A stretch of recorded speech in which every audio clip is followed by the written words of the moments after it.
Testing 1, 2, 3. Testing 1, 2, 3. There you go. We're on. Testing 1, 2, 3. There you go. We're on. Testing 1, 2, 3. Testing 1, 2, 3.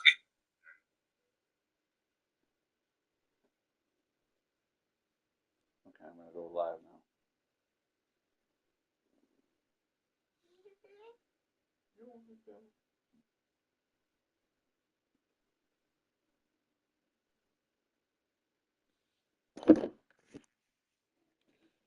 Hello, OMFL Nation, and welcome to another edition of Tim's Take Live. It is Wednesday, April 23rd. I hope everybody's having a beautiful day. It's beautiful here in um, mid-Michigan. I actually live in mid-Michigan. I don't live near Detroit. I live about 2 hours and a half north of Detroit. So the cool thing about when people ask where you are in the state of Michigan, you can hold out your hand. And it's like a mitten right there, and you can point to, I'm over here, I'm over here, I'm over here. Unless you live in the Upper Peninsula, that's nothing. So, but anyway, you guys didn't come in to hear me rant about a location of where I'm at and stuff like that and what direction I'm facing. You came to hear Tim's take. So let's dive in. We are currently 9-5. And we are in a dogfight. What else is new in the NFC North? Vikings at 10-5, Bears at 9-5, Lions at 9-5. Deja vu from last year, where all three of us were tied with the same record and fighting for the division crown. So definitely entertaining division race. One of the best ones that I'll say OMFL has ever seen. But let's see how we got here first. We got here. We last left off, and I think we were 8-3. We had a game against the Seahawks, a game against the Packers, and a game against the Raiders. We went 1-2 in those three games. Let's dive in and talk about each one. First off, against Seahawks, we knew this game would be a tough game. We knew from playing him before what his tendencies were, what he wants to do, and we just had to go with the game plan of controlling the ball.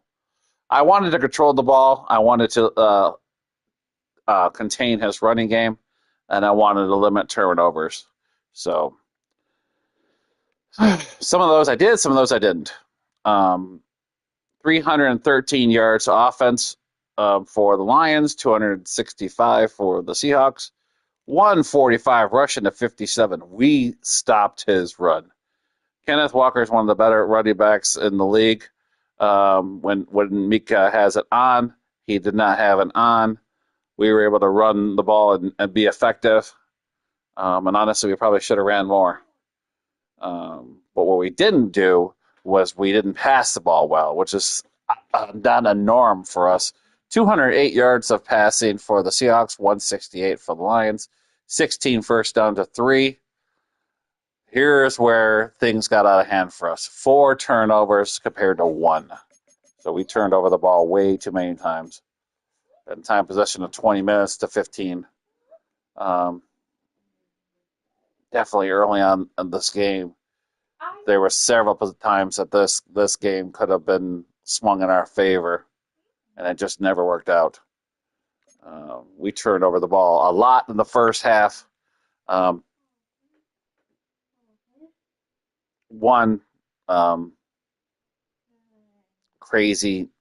are several crazy interceptions, plays that whenever you play Meek, and he's got outstanding secondary. He's got one of the best I've seen in OMFL.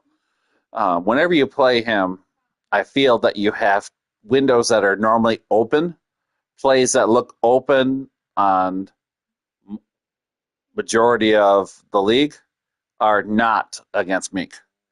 His defensive backs will cut and make a play, and you'd be scratching your head going, how did he get that ball? And that's happened several times in that game. Defensively, I felt we had a great plan against him. We wanted to force Brad White, his outstanding quarterback, to throw the ball. Because if you look at how he does well when he doesn't have to throw the ball and can rely on the run. We held him for 12 for 21, one touchdown, one pick, 215 yards. But Fargas had a rough day. 18 for 31, which is not bad. 168 is not good. One touchdown, four interceptions. Ouch.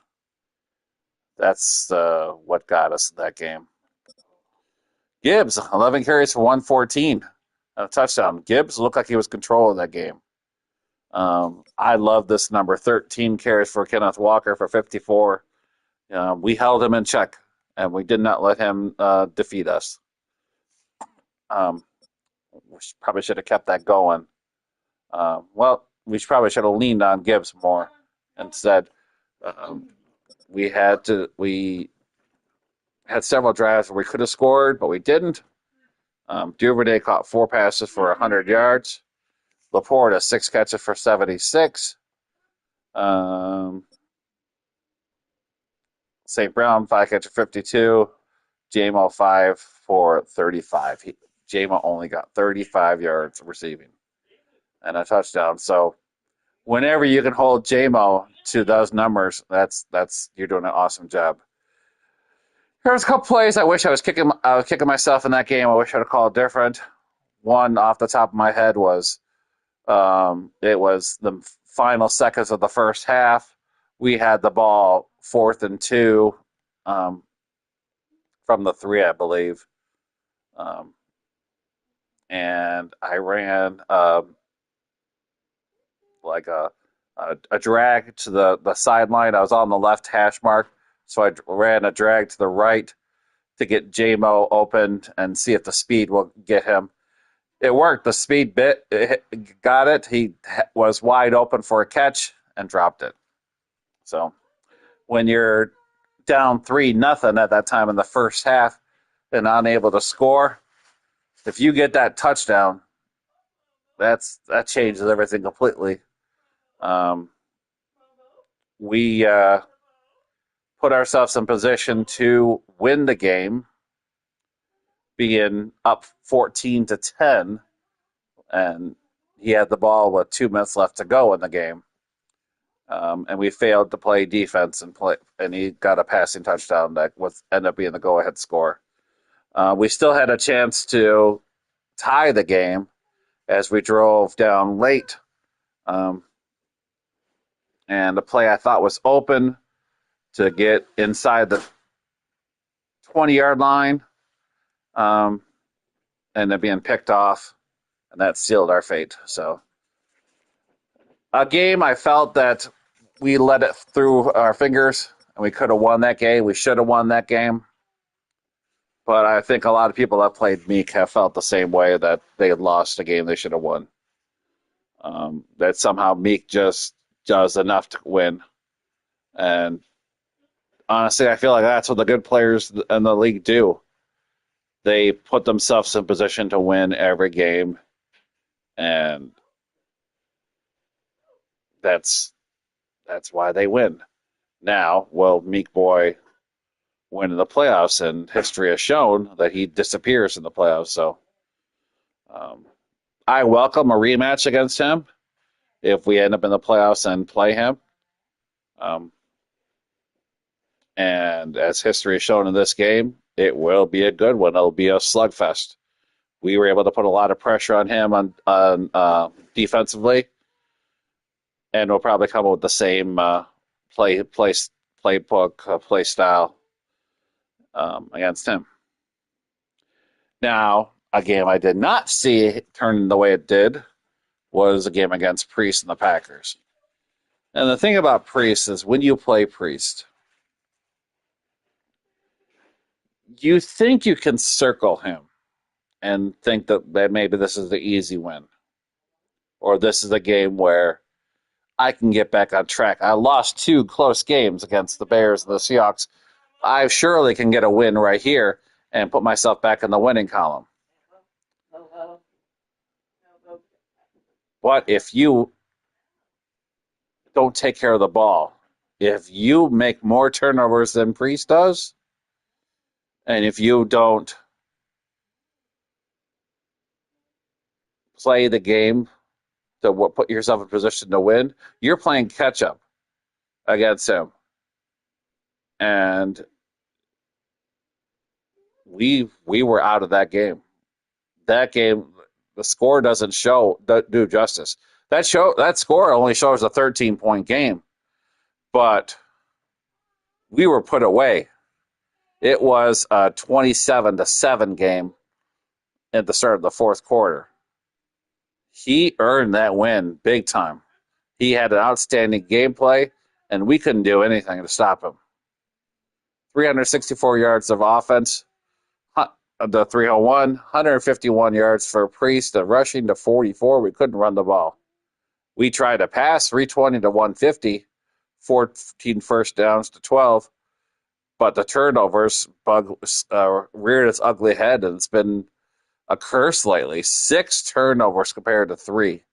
I mean, Priest will give you 3 turnovers on average in a game. But when you go against him and you give him 6 back, you're just setting yourself up in a position that you're not going to win the game. And we were behind the 8 ball the whole way. Time possession is a little even, 17 minutes compared to 19. But we kept giving him a short field. Fargas, I don't know what's going on with Fargas. A complete meltdown and turnovers. There were a lot of passes that he normally makes were picks. So he is ticking downward at the wrong time for our season. Manning, 8 for 13, 150 yards of offense, 2 touchdowns and 3 picks. He didn't need Rex Manning in this game. He didn't. Fargas, 21 for 45, 329, 3 touchdowns, 6 interceptions. Rushing. I mean, what could I say? Matthew Stark is a legend in this. If he's in port, he's gonna be in the Hall of Fame the way he's going. If I'm Priest, I'm using him like this as much as I can because he is a dominating force and a game changer. 22 carries for 119. Gibbs, 7 carries for 44. No one else helped Gibbs in this game. Kaufman, 3 receptions for 114 for 2 touchdowns. St. Brown, 8 catches for 102 and a touchdown. J-Mo, 3 for 83 and a touchdown. He held Laporta in check, 2 for 40. And not much else I can say. This game, I mean, Deontay Scott had a pick. Branch had a pick. That's great. Colson had a pick. Bennett had a pick. Bigsby had a pick. Gary had a pick. The Gary one was I should have known the tone was set in this game. It was a short pass to Laporta, like a drag or a slant right in the goal line situation. And then Gary hits the ball, catches the ball, and next thing you know, he gets a turnover off that. So it's one of the crazy fluke plays, right position at the right time. Jerry Alexander got a pick. Xavier McKinney. Fargas handed out interceptions like they're Christmas gifts. Definitely, we got to be better on that. That was a game I just disconnected, and any film I had of it, I burned. I didn't want anything out. Um, we did rebound the next game against the Raiders, but even that was like pulling teeth. 326 yards of offense to 380, 91 rushing to 47, 235 yards of passing to 333, 17 first downs even, two turnovers compared to three, 1743 to 1817. And this was just, I made one more play compared to Jay Bowles. Fargas 15 for 29, 248 yards, three touchdowns, two picks. His Peters, quarterback, 16 for 36, 292, 1 on 31. Gibbs, 11 carry for 79, touchdown. McCaffrey and White, if he gets any running game going, he can turn things around. Jamal Bone, 4 for 120. Samuel, 4 for 109. Laporta, Gibbs, Williams. We gotta get St. Brown going, but again, sluggish on offense, and our defense bailed us out with big picks by Deontay Scott. Bruce Ross, Deontay Scott with a big pick right while he was trying to drive and get a goal, game tying score. So what does that leave for us? We got to be better.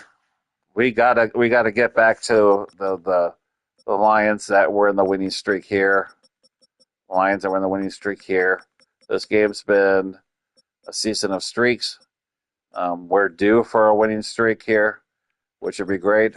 But if look at our opponents, we play the Broncos, the Vikings, the Cardinals next, and there are no easy wins no more. There's no easy games. Two of the games we're probably not even favored to win. If you look at what the Broncos are doing, the Broncos are fighting for the AFC number one seed. So they're bringing it all. That game is 7:30 tonight for anybody that wants to tune in for that one. We're going to need all the help we can on that game, as that is a huge game. We play the Vikings after. The Vikings are 10-5.